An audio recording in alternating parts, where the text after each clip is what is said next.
দেশের বাইরে আমার কোনো ঠিকানা নাই, আমার কোনো প্রভু নাই, আমার কোনো কিছু নাই।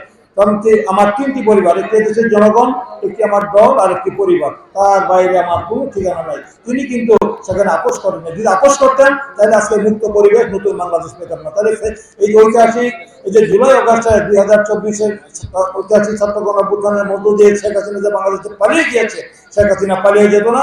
আমাদের উপরে অন্যায়, অত্যাচার, নিপীড়ন, নির্যাতন, গুম, খুন, হামলা, মামলা, লুটপাট, দলীয়করণ, দেশকে তারা দুর্নীতি লুটপাট করে ধ্বংসের দ্বার খাদের কিনারা দাঁড় করে দিয়েছে। দেশের সমস্ত সম্পদ লুট করে বিদেশে পাচার করে দিয়েছে। এবং এই দেশের মানুষ আরো গরিব হয়েছে, ধনী আরো ধনী হয়েছে, আমরা সবাই জানে। তাই একটি গণতান্ত্রিক সরকার যদি আবার চান, একটি জনগণের সরকার, একটি জবাবদিহিতামূলক সরকার, আমরা কি যে ভোটের অধিকারের জন্য বেগম খালেদা লড়াই করেছেন, আপনারা কি 17 বছর ভোট দিতে পেরেছেন? ভোট কেন্দ্রে যেতে পেরেছেন?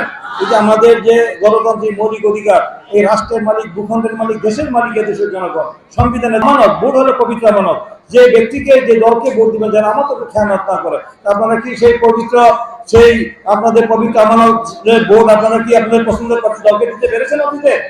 আগামী 13 জাতীয় সংসদ নির্বাচন অনুষ্ঠিত হচ্ছে, সেই নির্বাচনে আপনারা আপনাদের পছন্দের প্রার্থী, পছন্দের দলকে ভোট দিতে চান না? কি বলেন?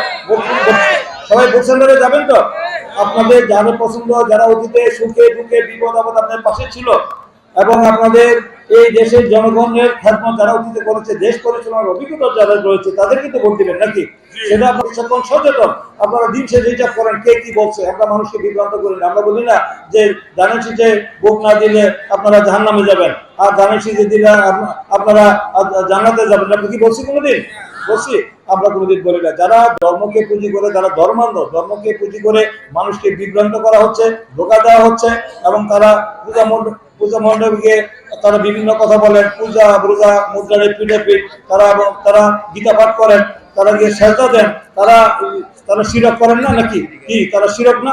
তাহলে যারা ধর্মের নামে মানুষকে বিভ্রান্ত করে, তাদেরকে ব্যাপারে সতর্ক থাকবেন।